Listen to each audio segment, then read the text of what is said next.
What a terrible day for cricket. Australia में भी बारिश, साउथ अफ्रीका में भी बारिश, मतलब वीकेंड था, लोग एक्साइटिंग क्रिकेट का इंतज़ार कर रहे थे, लेकिन आज मज़ा नहीं आया। This is Najibul Hasnain, honestly speaking.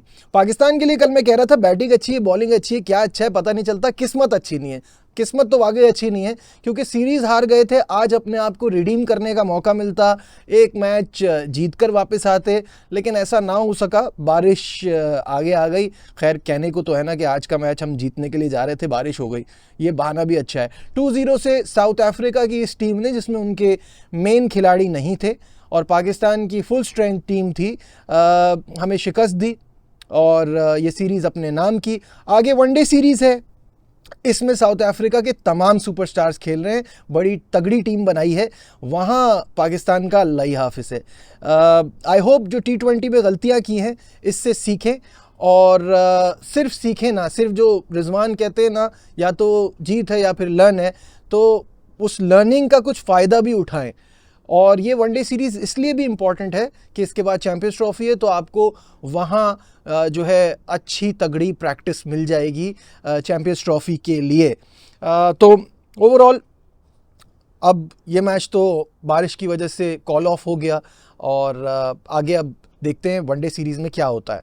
जहाँ तक ऑस्ट्रेलिया की बात है कि बॉर्डर गवास्कर सीरीज़ में तीसरे टेस्ट मैच का भी सबको बेसब्री से इंतज़ार था। Overall cricket fans across the globe were waiting for this game, क्योंकि सीरीज़ 1-1 से बराबर है और गैबा में ये प्री क्रिसमस टेस्ट जो है ये बहुत ही एक्साइटिंग मैच होना है।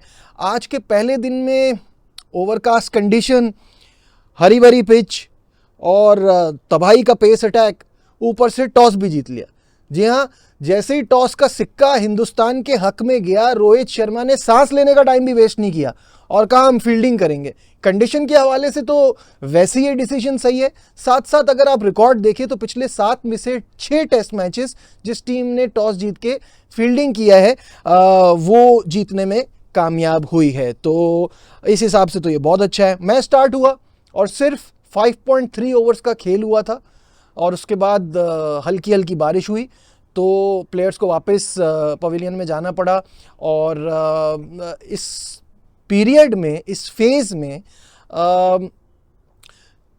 दोनों ओपनर्स को कोई परेशानी नहीं हुई, they were quite comfortable. In fact Usman Khawaja ने तो 22 बॉलों पे 13 रन भी बना लिए थे।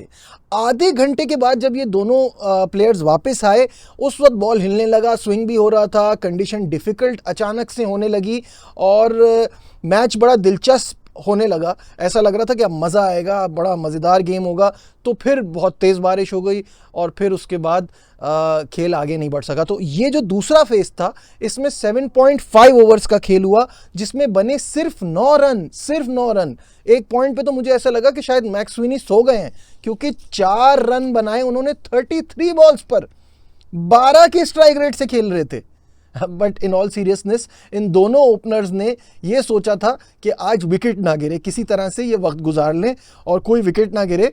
जान है तो जहान है, आगे देखेंगे फिर क्या कर सकते हैं। तो इस पॉलिसी पे काम किया और कोई विकेट नहीं गिरी। 13.5 ओवर्स का, 13.2 ओवर्स का इनफैक्ट गेम हुआ और सिर्फ 28 रन ही बने। यहाँ आपको ये भी बता दूं कि इस तीसरे टेस्ट मैच के पहले दिन बहुत बड़ा नुकसान होगा क्रिकेट ऑस्ट्रेलिया को। कैसे? क्योंकि ये जो 13.2 ओवर्स का खेल हुआ है, 10 बॉलें कम होने की वजह से $10 लाख तकरीबन इसका नुकसान होगा क्रिकेट ऑस्ट्रेलिया को। देखिए रूल्स के मुताबिक अगर 15 ओवर्स पूरे हो जाए ना, तो तमाशाइयों को पैसे रिफंड नहीं किए जाते, लेकिन इससे ज़रा सा भी कम हो तो आपको उनके पैसे रिफंड करने पड़ेंगे।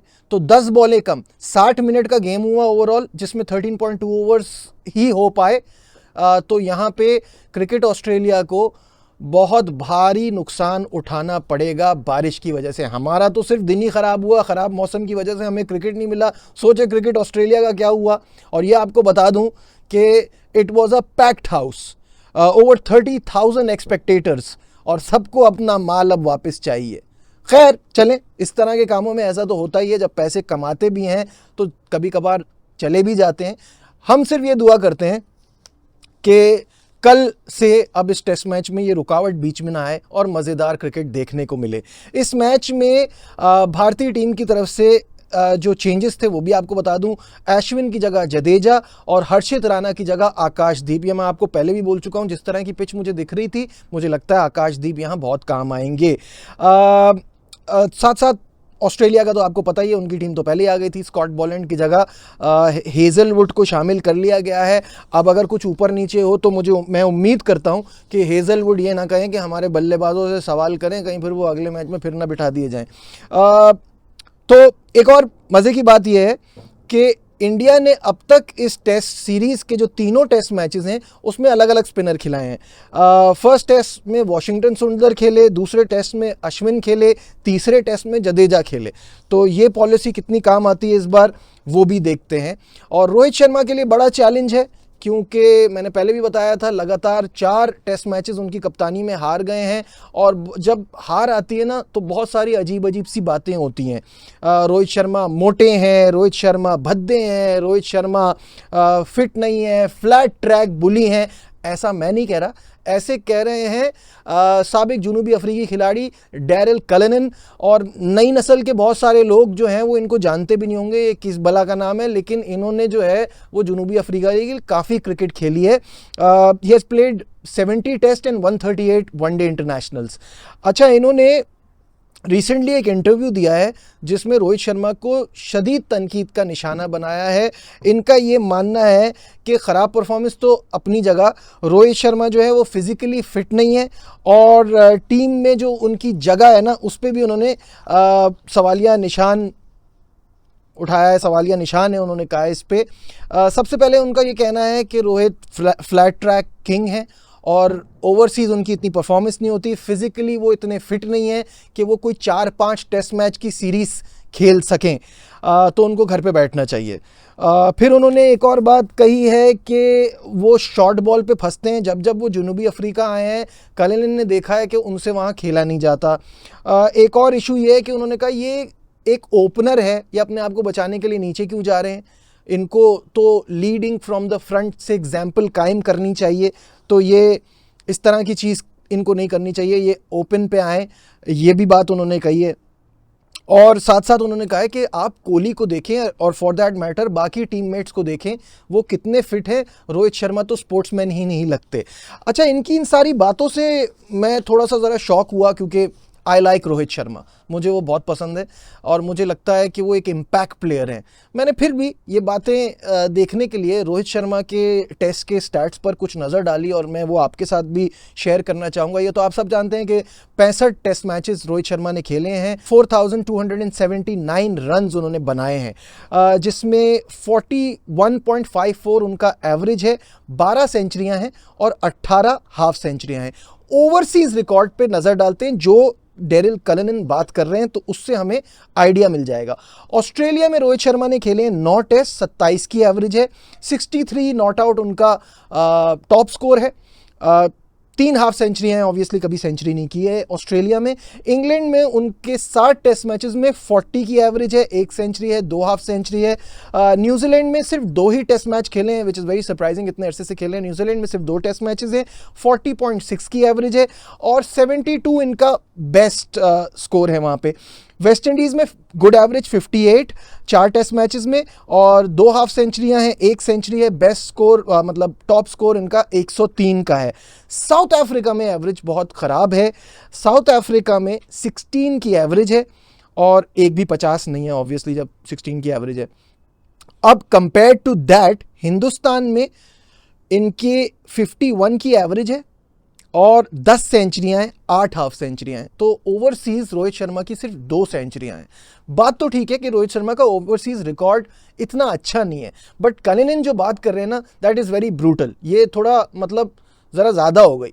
रोहित शर्मा इम्पैक्ट प्लेयर हैं, एक इम्पैक्ट प्लेयर से आप एक्सपेक्ट नहीं करते कि वो विराट कोहली की तरह परफॉर्म करे और कंसिस्टेंट रहे और हर बार बड़े बड़े रन्स करे। आप इम्पैक्ट प्लेयर से एक्सपेक्ट करते हैं, स्पेशली जिस पोजीशन पे वो खेलते हैं ओपनर, तो वो आए और तेज़ थोड़े बहुत रन बना के थोड़ा ऊपर का प्रेशर निकाल के अपनी टीम को एक अच्छा स्टार्ट दें।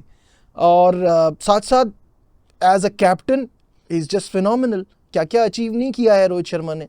तो मुझे ऐसा लगता है कि ये बहुत हार्श बातें थी जो डैरेल कलिनन ने की, और शायद इस वजह से की कि वो साउथ अफ्रीका में वाकई रोहित शर्मा के स्टैट्स इतने अच्छे नहीं हैं। अब बात आ जाती है वही ना कि क्या इनको आगे कंटिन्यू करना चाहिए या नहीं करना चाहिए इस साइकिल के बाद। तो मुझे लगता है कि ये दोनों, रोहित शर्मा और विराट कोहली, ये दोनों इतने बड़े नाम हैं कि इनको खुद फैसला करना चाहिए। इस पे हमारा कमेंट करना बनता नहीं है। ये अपनी फ्यूचर को देखते हुए खुद फैसला करें कि इनके अंदर अभी कितनी क्रिकेट बाकी है। आपको क्या लगता है इन तमाम चीज़ों के हवाले से? मुझे कमेंट्स में ज़रूर बताइएगा। और क्या एक्सपेक्ट कर रहे हैं आप इस गैबा टेस्ट से, वो भी ज़रूर बताइएगा कमेंट्स में। और अब तक अगर आपने मेरा चैनल सब्सक्राइब नहीं किया है तो kindly do that, like share subscribe. देखते रहिए Najibul Hasnain honestly speaking. Bye.